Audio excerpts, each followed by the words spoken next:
Ngumiti ka lang, bagong pag-asa'y naghihintay. Huwag kang matakot, kaya mo, kaya mo. Nagdadalawang isip nanginginig, tumutulo ang luha, nagagalit. Gusto ko na lamang pumikit, pipilitin kong kumapit. Pangangamba ko'y mawawalan na, nararamdaman ng panibagong pag-asa. Ito na ang simula, bahagari nakikita na.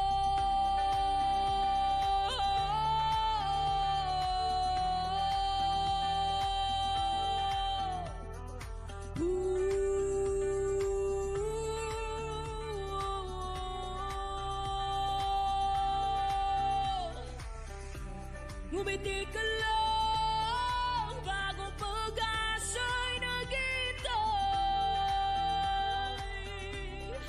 Huwag kang matakot, kaya mo, kaya mo. Ngumiti ka lang, bagong pag-asa'y naghihintay. Huwag kang matakot, kaya mo.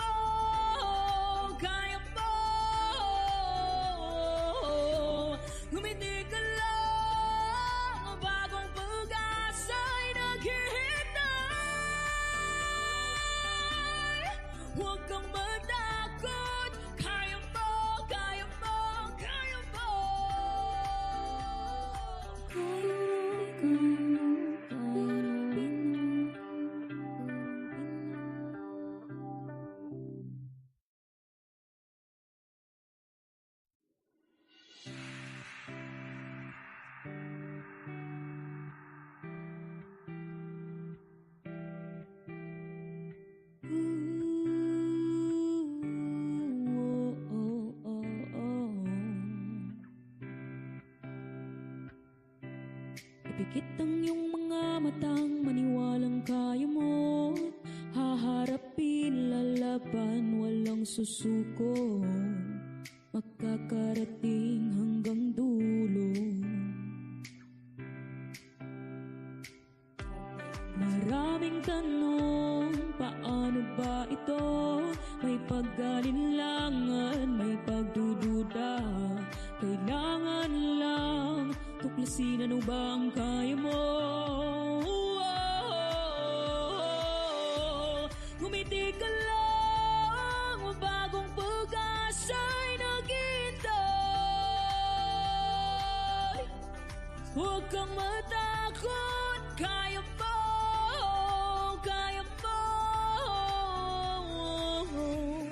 Nagdadalawang isip nanginginig, tumutulo ang luha, nagagalit.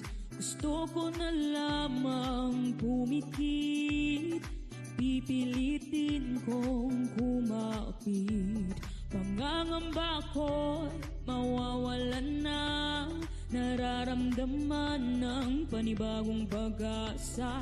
Ito na ang simula, bahagari nakikita na.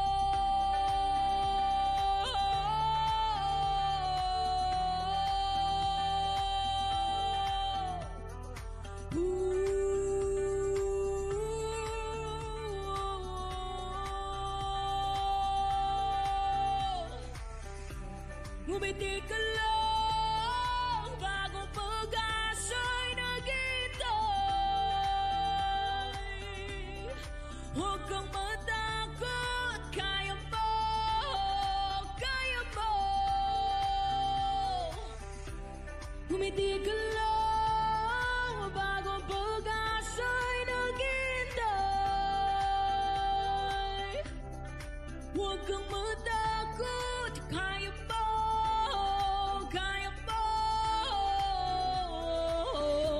Ngumiti ka lang, bagong pag-asa'y naghihintay.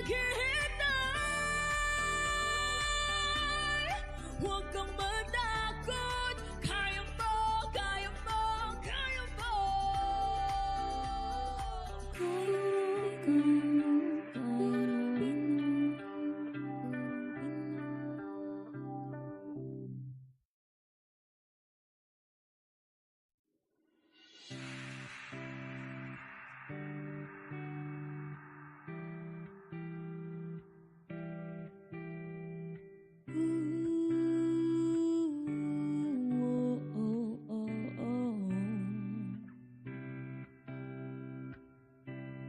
Ipikit ang iyong mga matang, maniwalang kaya mo. Haharapin, lalaban, walang susuko. Makakarating hanggang dulo. Maraming tanong, paano ba ito? May pag-alinlangan, may pagdududa. Kailangan lang tuklasin ano ba ang kaya mo. Ngumiti ka lang, bagong pag-asa'y naghihintay. Huwag kang matakot, kaya mo, kaya mo. Nagdadalawang isip, nanginginig, tumutulo ang luha, nagagalit. Gusto ko na lamang pumikit, pipilitin kong kumapit. Pangangamba ko'y mawawalan na, nararamdaman ng panibagong pag-asa. Ito na ang simula, bahagari nakikita na.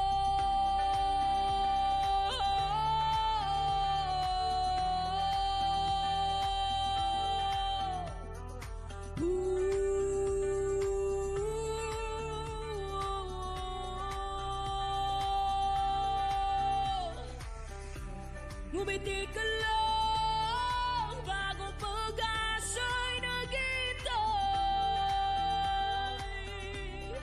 Huwag kang matakot, kaya mo, kaya mo. Ngumiti ka lang, bagong pag-asa'y naghihintay.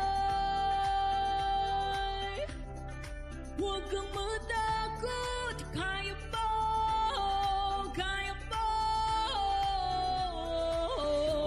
Ngumiti ka lang, bagong pag-asa'y naghihintay.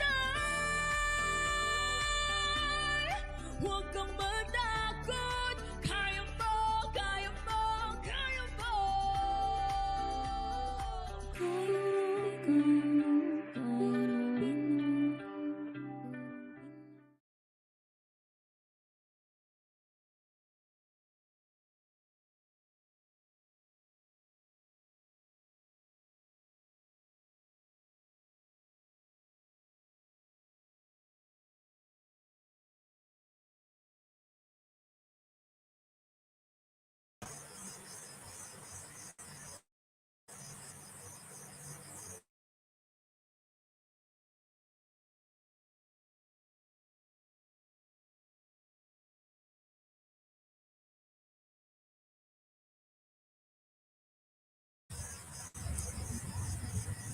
Okay, magandang gabi sa inyong lahat. Good evening everyone and welcome to our general education review session for our English subject. So ngayong gabi, magre-review po tayo.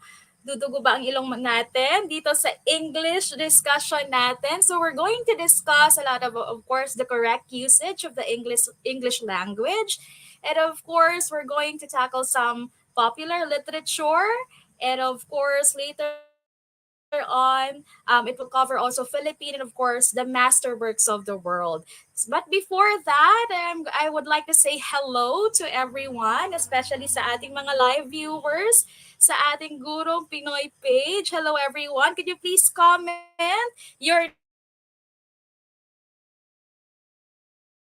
LPT. Okay. State your name and of course LPT from para malaman natin kung saan kayo galing. Of course, I know that our audience here in Gurong Pinoy are from all over the world. So good evening everyone. Before we start, I would like of course to introduce myself.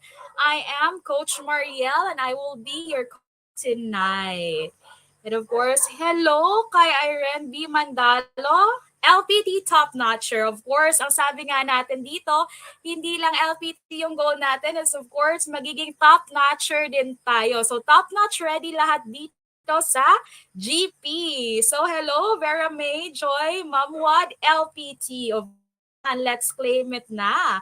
Okay, and I love the spirit and of course the energy that is surrounding us tonight. So, without further ado, let's start with our session with a prayer. So, I'm requesting everyone to please be silent and be in proper disposition as we all together collectively speak this prayer.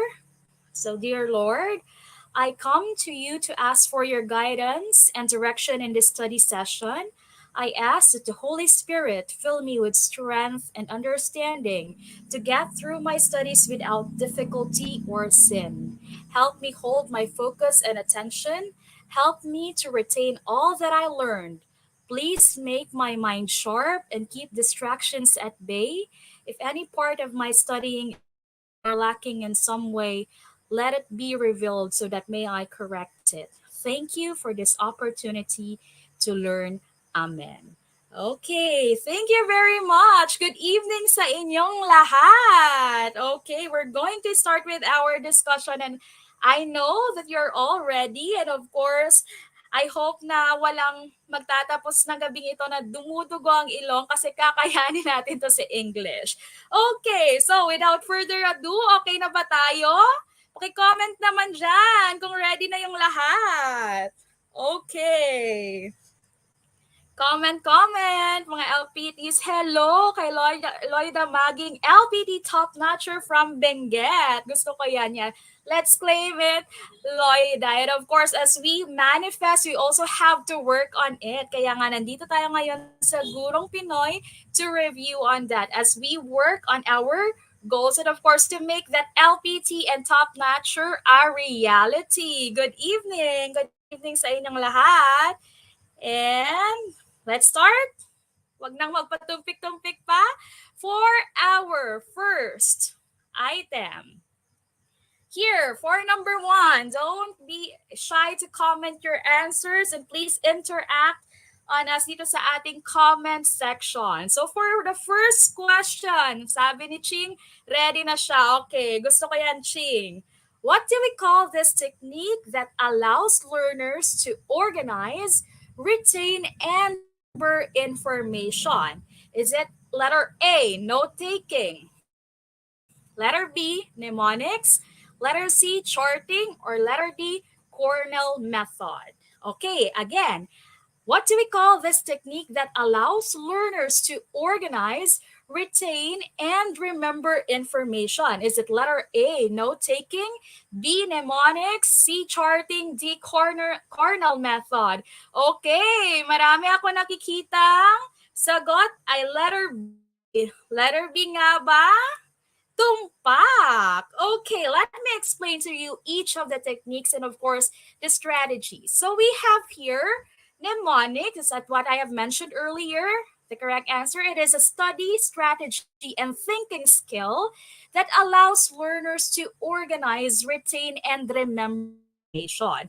Okay, so examples of mnemonics, ladies and gentlemen, are the use of keywords. Like for example, if we are going to remember something from what we have read, gumagamit tayo ng mga keywords, yung mga importante na mas maaalala natin. And we also have chunking. The chunking, it is what we use when we usually memorize.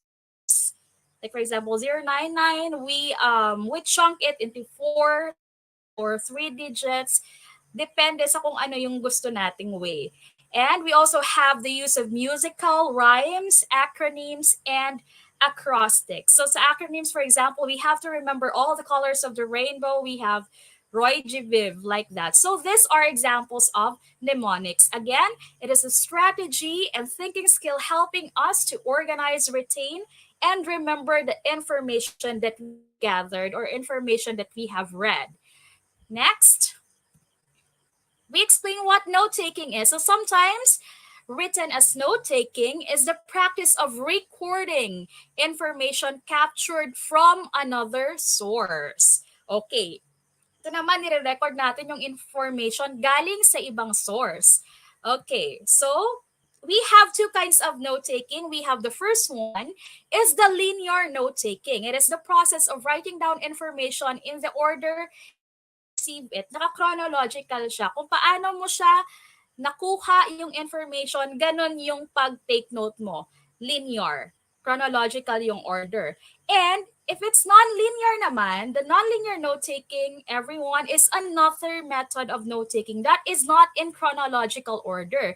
So ang aim naman ng non-linear natin is to group subjects, ideas, and key topics in order of relevance or association. So depende sa kung gaano siya ka-importante at kung gaano ka-close ang proximity or link ng mga ideas, ganun yung ginagamit natin, the non-linear note-taking.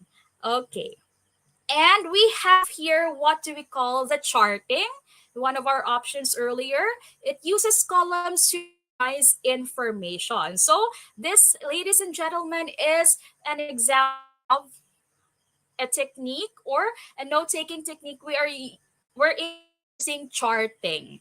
So for example, we have here dogs, cats, and fish. If you are choosing for a pet, you're going to list down the pros and cons of having a dog, a cat, and a fish for a pet. And of course, you write your opinions about them. So this is an example of charting. And we also have what we call the Cornell method. The Cornell method, ladies and gentlemen, provides a systematic format for condensing and organizing notes. This one naman, medyo comprehensive siya. This is what a Cornell note like. So, meron siyang main idea, key question, and of course, it will also include keywords, ideas, important dates, repeated stress information, of course, information from textbook or stories, diagrams and pictures, and formula. And of course, it would also contain the summary of your notes in your own words. So medyo comprehensive po yung Cornell notes natin. Okay. So, ang sabi nga nila, hi kay Marvindale Nunez, LPT. Hi din kay Marites Otor. Good evening po. Watching from Bicol. Hello, ladies and gentlemen. Hello sa mga LPT natin dyan. LPT/top notchers. Okay. Next, that's for the first item. The second one, the editorial aimed to entertain the reader with a light-hearted discussion about a new type of footwear. What is the main purpose of this editorial? Is it letter A, to argue for a specific viewpoint on the footwear? B, to analyze the cultural impact of the footwear? C, to provide a fun and engaging commentary on the footwear? Or is it letter D, to explain the technical aspects of the footwear's design?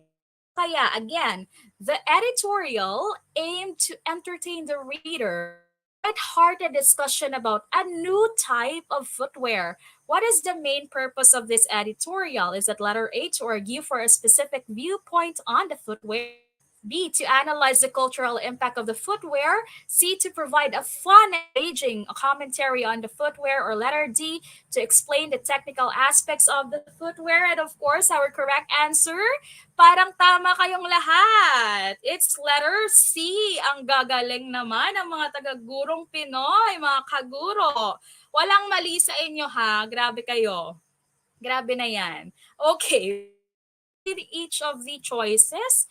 So, let's define first what is an editorial. So, an editorial, ladies and gentlemen, is an article written by or under the direction of the editor of a newspaper or a magazine or a statement broadcast on radio or television. So, basically, kapag nagsusulat tayo ng editorial or editorial, we are giving our opinion on certain issues. Like, for example, political, economic, or legal issues of the day. They have to be relevant, of course. And of course, one of our main purposes when we are writing an editorial is, of course, to persuade our readers to agree with our point of view. So it's more on persuasion, but we have a lot of types of editorials that we could look into because we have different approaches when we are trying to persuade and we are trying to present an argument.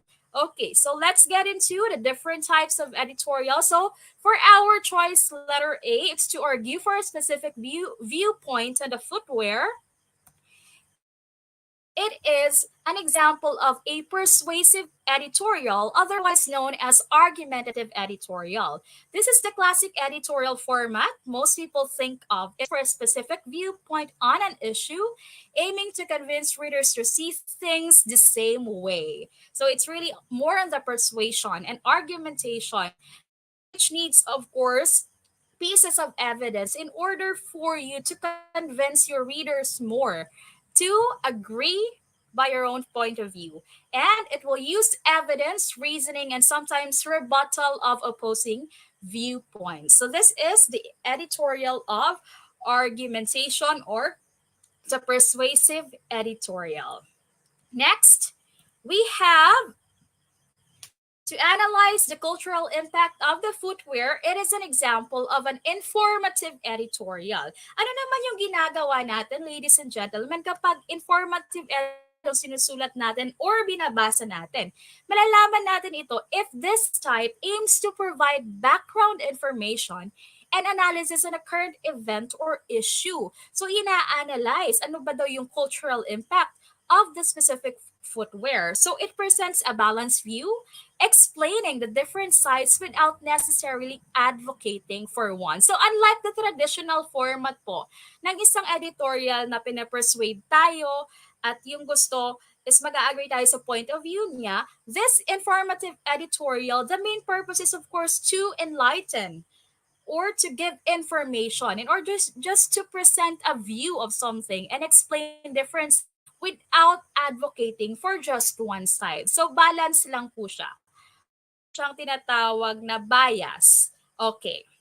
Next, we have what we call for our letter C, to provide a fun and engaging commentary on the footwear. Our correct answer, this type of editorial is what we call the entertainment editorial. So yung aim naman po nito is usually kasi yung mga issue natin, kapag dinidiscuss natin, medyo heavy talaga. Mabigat kasi we are trying to discuss serious matters. However, our editorial, the aim is to entertain us, readers.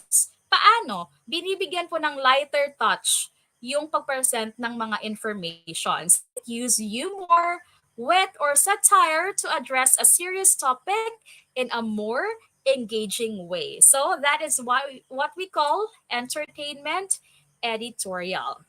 And of course, for our last option, to explain the technical aspects of the footwear design. So when we are trying to explain, what we are using is, of course, the interpretive editorial. So this editorial goes a step further than simply informing. So it seeks to explain the significance or meaning of an event, helping readers understand the bigger picture. Dito po, mas pinapalalim po yung information at hand, mas pinapalalim. It is a more comprehensive discussion of the issue. So it seeks to uncover more realities and significance ng isang issue or isang event para mas maintindihan po ng mga mambabasa kung ano po yung nangyayari. Okay, so these are our types of editorial presented here. Now, for our next item, we have here for number 3, which of the following describes the inferential level of comprehension? Is it letter A? It involves identifying the important and essential information. Letter B, it pertains to the judgment or validity or worth of what is read or heard. Letter C, it includes combining information to form a picture Or letter D, it involves expressing opinions, drawing insights, and creating fresh ideas. Ano po yung tamang sagot natin dito? Okay, hello po, Coach Alex. Good evening. Again, which of the following describes the inferential level of comprehension? Is it letter A? It involves identifying the important and essential information. Letter B, it pertains to the judgment or validity or worth of what is read or heard. Letter C, it includes combining information to form a conjecture. Or letter D, it involves expressing opinions, drawing insights, and creating fresh ideas. Ano kaya yung tamang sagot? Okay, I could see a lot of comments saying it's letter B. Merong ding nagko-comment, sabi nila letter D daw. And ano kaya yung tamang sagot dito? Let's see. The correct answer for this one is letter C. Inferential level, again, it includes combining information to form a conjecture. So let's explain everything. Bakit kaya letter C? So we have here the levels of our comprehension. For letter A, it involves identifying the important and essential information. This one belongs to, ladies and gentlemen, the literal level, which is reading the lines. So, reading the lines basically just focuses. Yung focus lang is read the lines, hearing the words, or viewing the images. Very simple. Wala ka pang ginagawang interpretation. Just what you see is what you get, kumbaga. So, reading the lines. So, examples include identifying characters, following directions, and answering WH questions. Ito po yung nasa literal level or literal level ng comprehension natin. Okay, sabi ni Mudsnalin, ligwak, okay lang yan? Okay. Next. Huwag mawala ng pag-asa, laban lang tayo. Okay. Laban at tiwala, mga kaguro. Next. Ito naman, sa letter B, it pertains to the judgment or validity or worth of what is read or heard. This one is the critical level or reading beyond the line. So the principal focus naman of this level is the aspect of evaluation.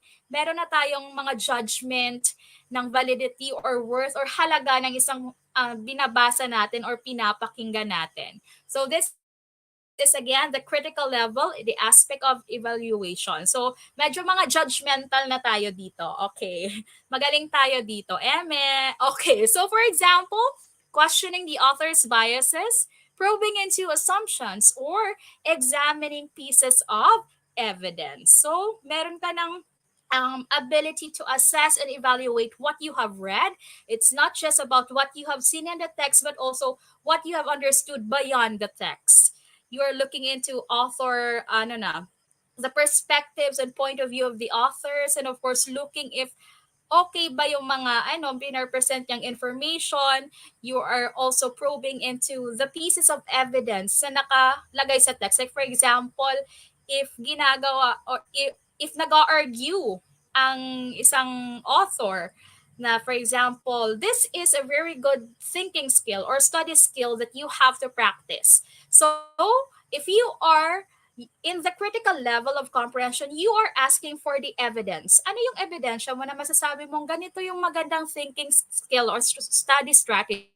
So you are looking into the pieces of evidence na and questioning the validity or the information presented to you. So you're doing the critical level of comprehension.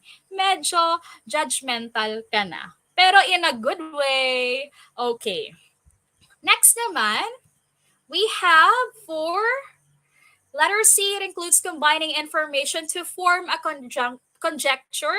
This is our correct answer, which we refer to, of course, the inferential level which is reading between the lines. Yes, I have seen someone who have mentioned this. Kinoment they're reading between the lines pala. So the primary focus of this level is to look at what is implied by the material. Ano yung suggested sa material? So for example, understanding character emotions, making connections between ideas, predicting events. Like for example, you would be reading a literary text and sasabihin mo, ay medyo conflicted yung main character kung pipiliin niya ba yung love or career. Ganon. So you are already understanding character emotions even though it is not literally stated sa text. Meron ka nang binubuo mga assumptions and conjectures. So, and of course, pinipredict mo kung anong pwedeng mangyari on the next. Okay, so that is the inferential reading level or the reading between the lines. And for our last one, it involves expressing opinions, drawing insights, and creating fresh ideas. This is the application level now, ladies and gentlemen, which is understanding made at the literal and interpretive levels is combined, reorganized, and restructured. So ginagamit mo na yung mga naintindihan mo sa literal tsaka interpretive levels. And of course, even in the evaluative part or the critical level, ginagamit mo na in order for you to create something new, to create a fresh idea, to create something out of your own. So, example dito, nagka-creative write ka na, you're doing a story adaptation, and of course, you are debating on a social issue. So, meron ka ng iyo talaga. Matatawag mo na, it is you making your own meaning. This is the application level. So these are everyone our levels of comprehension for our item. Now, for item number 4, here, this is for a vocabulary question. We have intrigued by the cryptic message, the detective spent hours trying to decipher its meaning. What is most similar to decipher in this sentence? Is it letter A, ignore, B, unravel, letter C, write clearly, or letter D, emphasize? Ano kaya yung tamang sagot dito? Intrigued by the cryptic message. Kapag sinabi natin cryptic, what do we mean by that? Could anyone comment? Ano, pag sinasabi natin cryptic, ano to napaka-rampant nito sa mga social media posts katulad sa mga artista. Like for example, Juan de la Cruz posted a very cryptic Instagram story. Okay, dito, what do you mean by cryptic?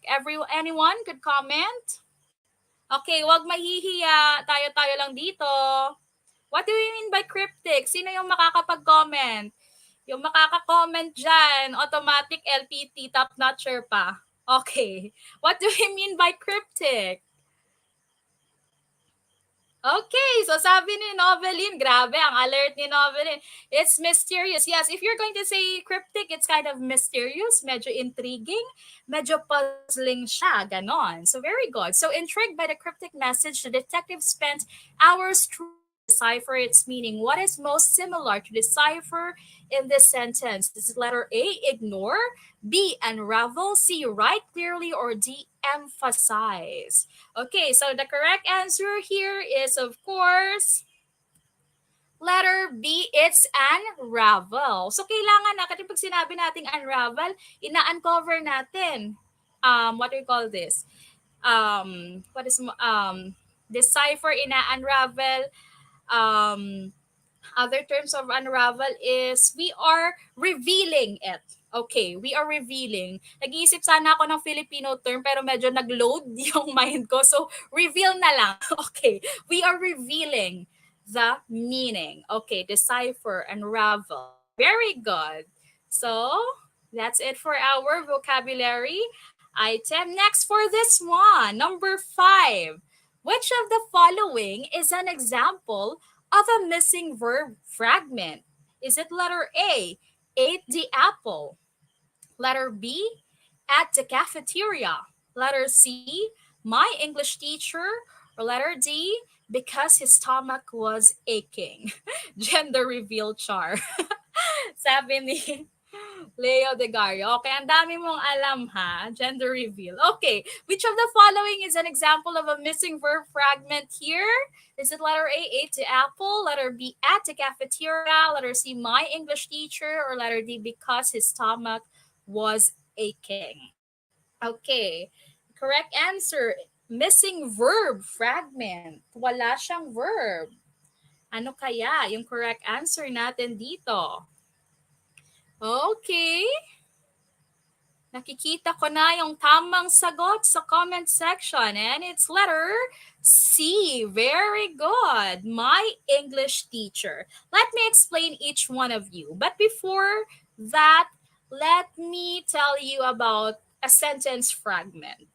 So basically, kapag sentence siya, sabi nila, to be a complete sentence, a sentence must contain a subject, a predicate, or a complete verb and function as an independent clause, meaning it could stand on its own and of course it should have all the mentioned elements, the subject, predicate, and a complete verb. So a sentence fragment, ladies and gentlemen, lacks one or more of these elements. As a result, it cannot stand alone or function as a sentence. Hindi po siya nagpo-function as a sentence kasi kulang po. Kulang ako kung wala ka. Mga ganon. Okay, sentence fragment. Okay, so ano po yung mga kinds of sentence fragment natin? We have what we call the missing subject fragment. So dito, for example, in one of our choices, we have ate the apple. Missing subject siya kasi hindi niya masasagutan who ate the apple. Like for example, pinaasa ate the apple. So pinaasa is our okay, hugot yarn. Yes. Okay. Hugot talaga to. So pinaasa ate the apple. Sabi ni Liza, nawawala yung pagkaantok ko sa boses ni Ma'am. Ay, ikaw ha. Mahilig kang mag-eme-eme dyan. Okay.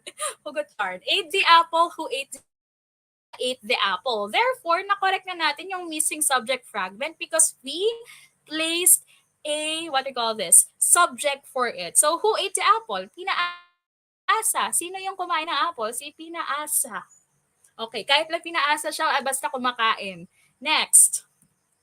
Missing verb and subject fragment. We have here at the cafeteria, who is the doer of the action and what is the action? So, pinaasa ate the apple at the cafeteria. Ito naman tama, napakakulang niya. Marami siyang kulang sa life niya na na pagka-fragment. Wala siyang subject, wala rin siyang action. So, at the cafeteria lang.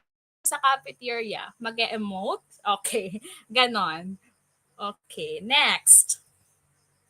We have here the missing verb fragment, our correct answer. My English teacher.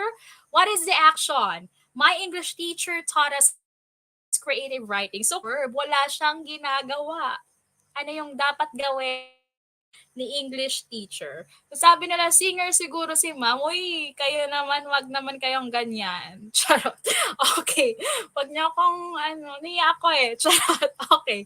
My English teacher taught us creative writing. Sunod na yung mga kapag okay na tayo dito. Charing! Okay. Ito naman, we have what we call dependent clause fragment. So, because his stomach was aching. Eh, ano ngayon?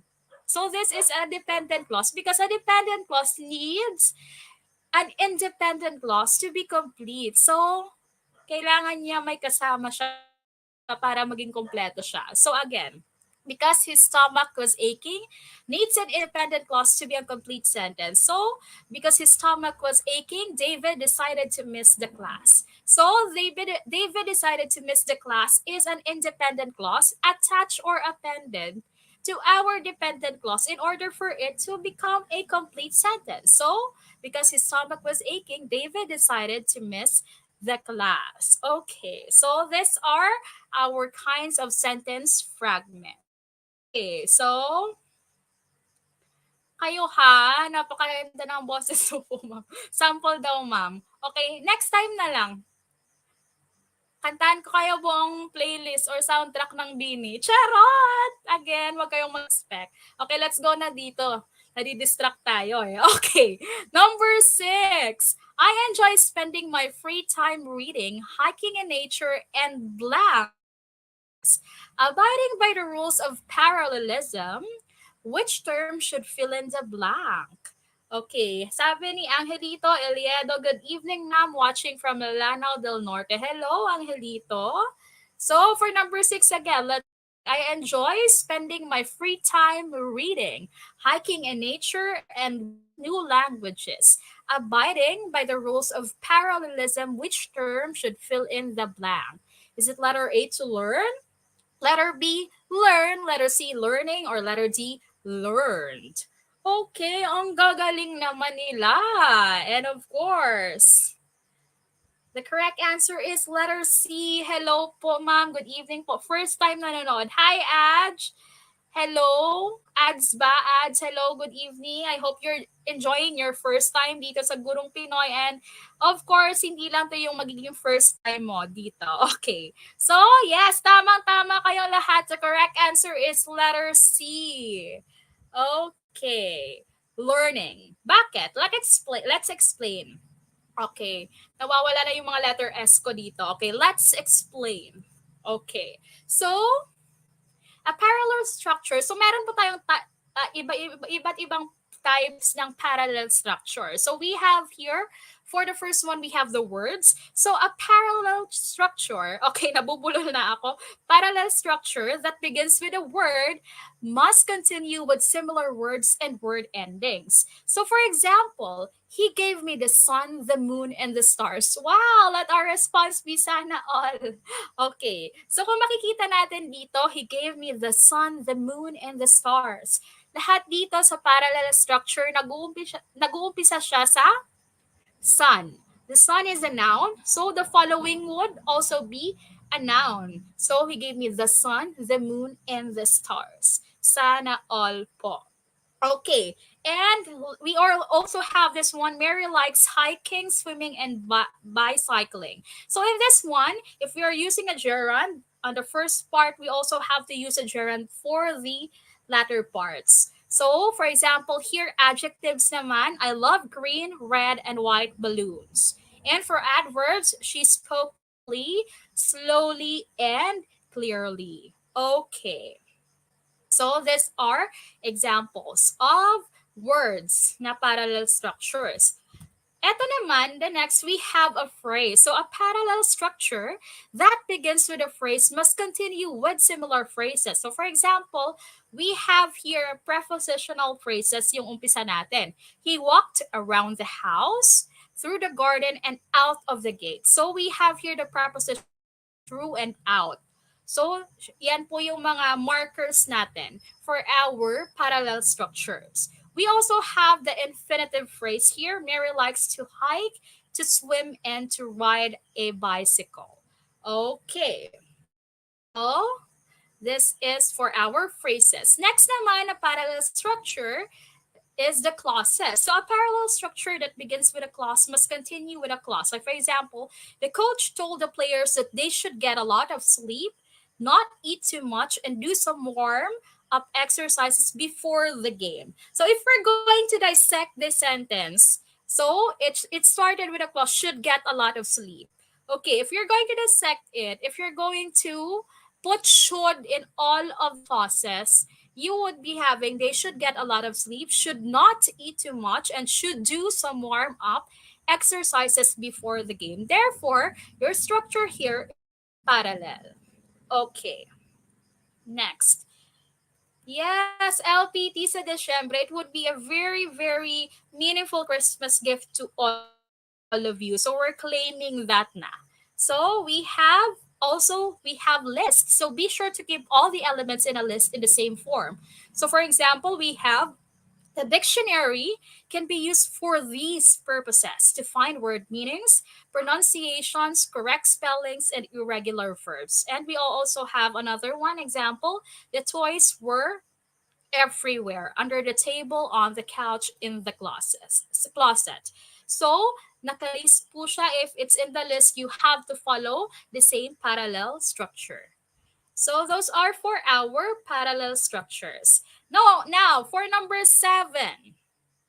Which of the following does not define narration as a pattern of paragraph development. We have a lot of patterns in paragraph development. Pero which one does not define narration? Okay, is it letter A, it appeals to the reader's senses? Letter B, it relates an incident or a series of events. Letter C, it narrates about the setting. Or letter D, it follows a chronological pattern of development. Again, which of the following does not define narration as a pattern of paragraph development? Is it A, it appeals to the reader's senses? Letter B, it relates an incident or a series of events? C, it tells the readers about the setting? Letter D, it follows a chronological pattern of development. Ano kaya yung tamang sagot? So, may nakikita na akong tamang sagot and the correct answer here, ladies and gentlemen, is letter A. It appeals to the reader's senses. Ano kayang pattern of paragraph development yung nag appear more on the reader's senses? What do you think? If you could still remember. Okay. Sagutan ko na lang. Okay. Okay, eto. So we have different patterns of paragraph development. We have for our what for the one included in the item, we have what we call the narration. So before that, paragraph development, ladies and gentlemen, refers to the various strategies writers use to organize their ideas and create a coherent unit. So ito po yung mga paraan kung paano sinusulat ng ating mga readers yung paragraph develop, yung kanilang ideas or yung kanilang text. Okay, meron ako nakita sa comment, Rufus Jacob, descriptive, yes, tama po. Yung letter A po, kaya po hindi siya narration paragraph development, it's because it belongs to the descriptive. It appeals to the reader's senses. So, let me explain to you further. Thank you so much for that, Rufus Jacob. Okay, so let's go to narration. Narration, this pattern tells a story or recounts an event. It typically follows a chronological order, focusing on the who, what, when, where, and why, and how of the situation. So, ito, parang nagsusulat ka sa diary mo, pinagsusunod-sunod mo kung ano yung mga nangyayari. That is how you do the narration. So this is an example.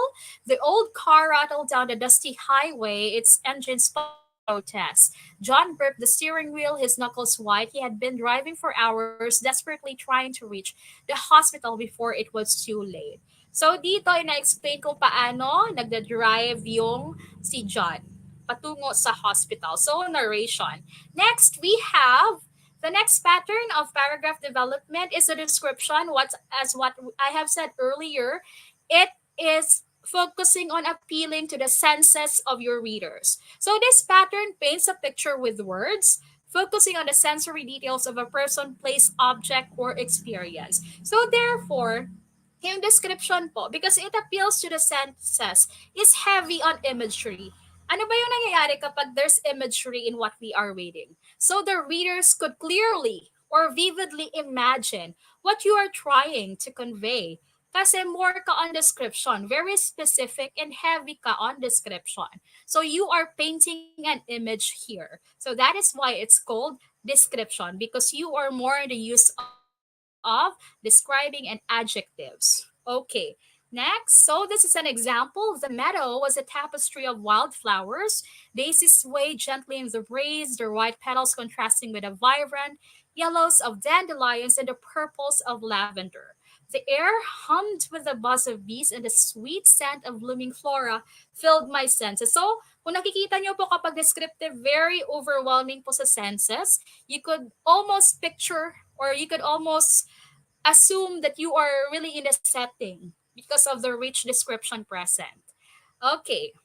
Next naman, we have definition. This pattern naman explains the meaning of a term or a concept. It often involves providing synonyms, examples, or contrasting ideas because it's just defining. For example, we have here courage is not the absence of fear, but the willingness to act in spite of it. It's about facing your challenges head on, even when your heart is pounding. True courage allows you to stand up for what you believe in, even when it's difficult. So this is what we call courage. So the author just gave you the definition of courage. What is courage? Okay. Next, we have what we call classification or division. This pattern groups things into categories or breaks down a whole into its parts. Like, for example, there are three main types of clouds: cirrus, cumulus, and stratus. So cirrus clouds are wispy and feathery, often appearing at high altitude. Cumulus clouds are puffy and resemble cotton balls, while stratus clouds are flat and sheet-like, often associated with drizzle. So kung makikita ninyo, there is categorization. Meron siyang groupings, kumbaga. Okay, friends sila, ganon. Okay, next we also have the comparison or contrast. So this pattern explores the similarities and or differences between two or more things. So, for example, dogs and cats are both popular pets, but they have distinct personalities. Dogs are generally known for their loyalty and eagerness to please. Okay, nag-aano na yung dila ko. Again, eagerness to please, while cats are often seen as independent and aloof. However, both can be loving companions, offering affection and comfort in their own unique way. So dito, merong discussion, anong pinagkaiba ng dog sa cat, ano yung similarities nila. Okay, and for the next one, we have cause and effect. This pattern explains the reason behind something happening. The cause, of course, and of course, kung ano yung consequences o resulta ng event na ito or ng happening na ito. So for example, the lack of rainfall over the past few months has caused a severe drought in the region. Crops are withering and water restrictions have been implemented. If the drought continues, it could have a devastating impact on the agricultural industry and local food supplies. So, this is for the cause and effect na pattern of paragraph development. And we have the problem solution. Of course, as the name suggests, it discusses a problem and proposes a solution. Okay. For example, traffic congestion is a major issue in many cities, leading to frustration and wasted time. So that is the problem.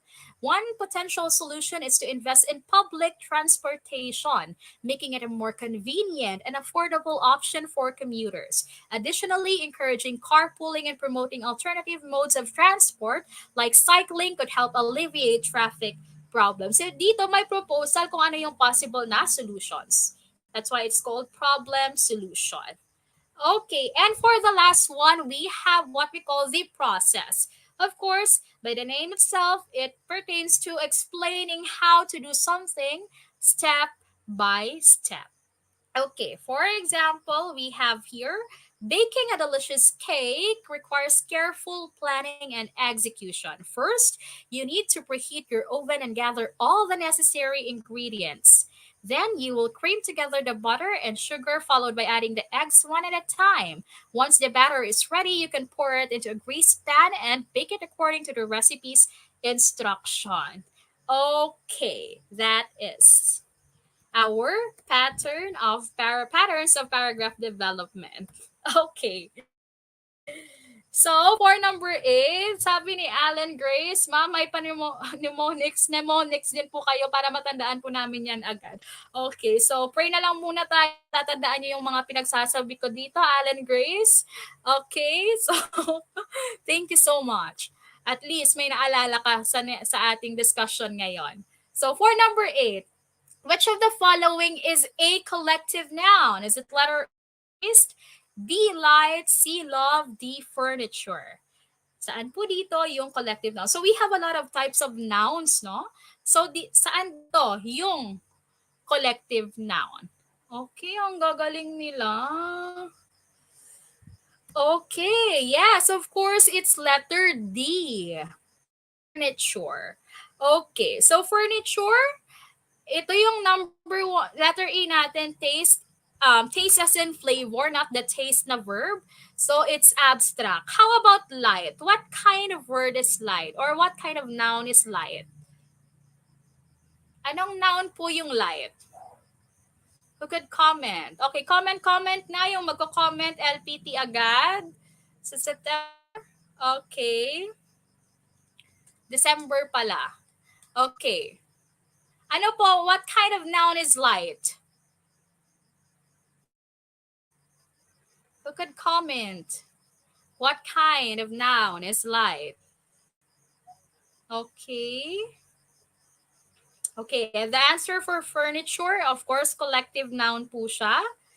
Okay.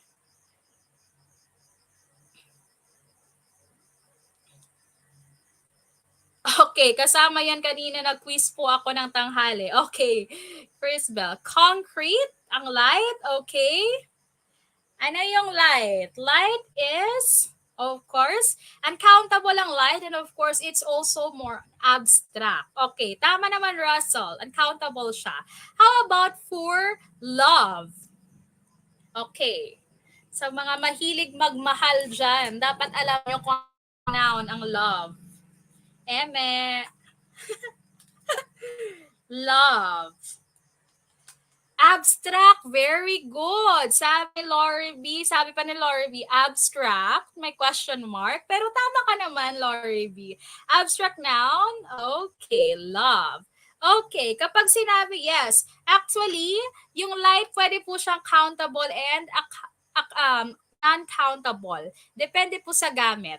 Okay, and we also have for furniture, of course, collective siya because when we define collective, it means a collection of things taken as one. So furniture, marami siya pero we are taking it as one. Okay, that's why it's called collective or furniture. Now, let's go to number 9. Here, the history textbook claimed a single decisive battle won the war. Students delve into troop numbers, supply lines, and political climate, questioning the author's emphasis and seeking a more nuanced understanding. What critical strategy was used here? Okay, sabi ni Chris Belmijares, love is abstract. Okay, very good nga naman. Love is abstract. Parang dual meaning siya. Parang may pagka-poetic ka, Chris Bell, ha? Okay, so again, number 9, the history textbook claimed a single decisive battle won the war. Into troop numbers, supply lines, and political climate, questioning the author's emphasis and seeking a more nuanced understanding.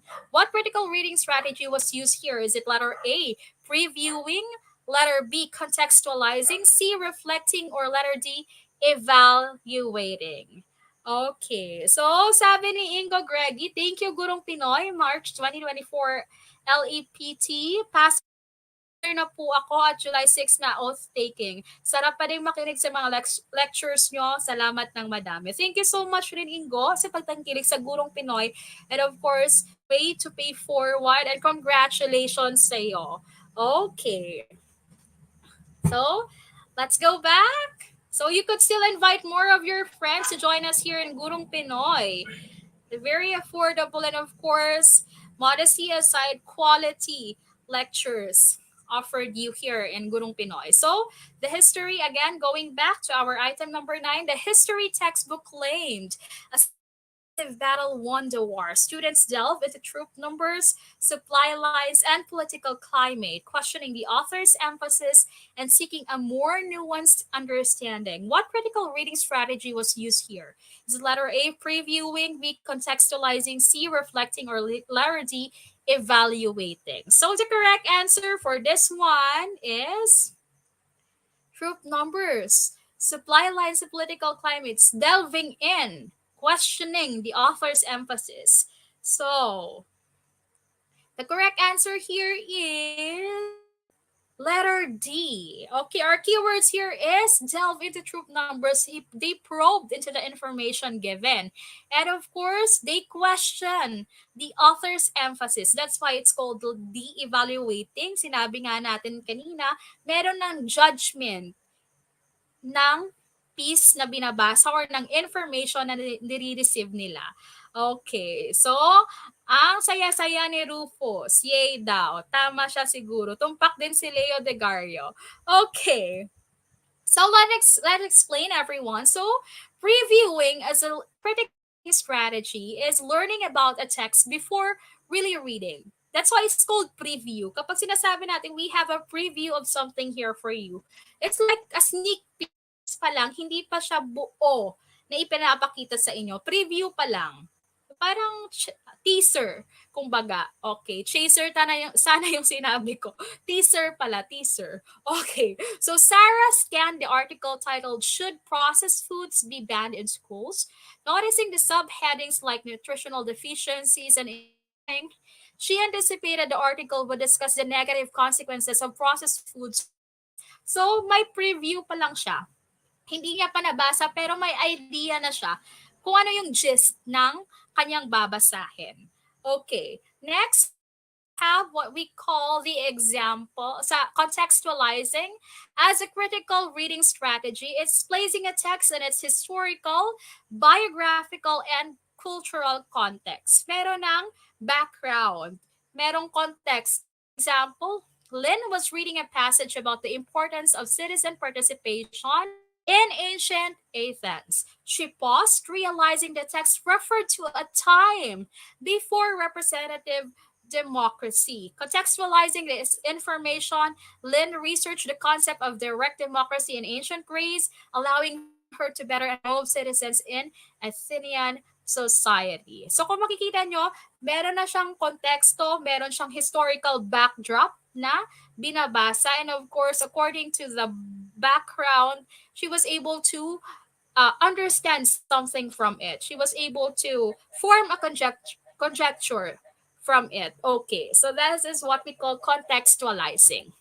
Next, we have reflecting as a critical reading strategy is, of course, basically identifying a personal response. So, nagmumuni-muni ka na kung ano sa paningin mo, sa tingin mo, yung epekto ng text sa'yo. Ano yung, what do you call this? Ano yung process mo? Ganon, you are doing some personal reflections on it. So for example, after finishing a complex essay about climate change, David closed the book and pondered its arguments. So reflecting on the text, he considered how the solutions proposed might impact different communities and economies, prompting him to research alternative approaches. So dito, merong personal response, merong nag-udyo kay David. Do not just write about climate change, but because of the reflecting as a critical reading strategy, it allows him to probe more into the subject. And of course, it allows him to propose possible impacts and, of course, approaches in order to address the issue or problem being discussed. Okay. Here, we also have evaluating as a critical reading strategy. We have testing the logic, credibility, and emotional impact of a text. So, yun yung ginawa natin sa item natin. So, example, the history textbook claimed a single decisive battle won the war. Students delve into troop numbers, supply lines, and political climate, questioning the author's emphasis and seeking a more nuanced understanding. So the keyword here, why evaluating? Kasi you're looking into pieces of evidence. So, anong ginawa ng students? They probed more into the troop numbers, supply lines, and political climate, and they questioned the author's emphasis and seeking a more nuanced understanding. So that's why it's more on evaluating, especially if you are into trying to find out the reason why they wrote something, why the author put a particular highlight on this one, like that. So it's the evaluation part. So next item. The family sells vegetables. In this sentence, which noun functions in the objective case? Is it letter A, family, B, vegetable, C, sells, D, the? Ano po dito? Yung nagfa-function in the objective case. So the family sells vegetables. In this sentence, which noun functions in the objective case? Is it letter A, family, B, vegetables, C, sells, or letter D, the? Ano po yung tamang sagot? Number 10. Okay. The correct answer is, of course, letter B. Ano pa sinasabi nating objective case? It is for the receiver of the action. So we have here, let's identify each one. So a basic sentence structure follows the subject verb object pattern. The subject verb object. So here, noun, family, noun in the subjective case. Who is the doer of the action? Of course, the family. Letter B naman, the receiver of the action, noun in the objective case. Okay. And letter C, of course, it's the verb, and the is our definite article. Okay, so we have it there. The parts of the sentence, again, the basic part of the sentence follow the subject, verb, object pattern. You have to remember that.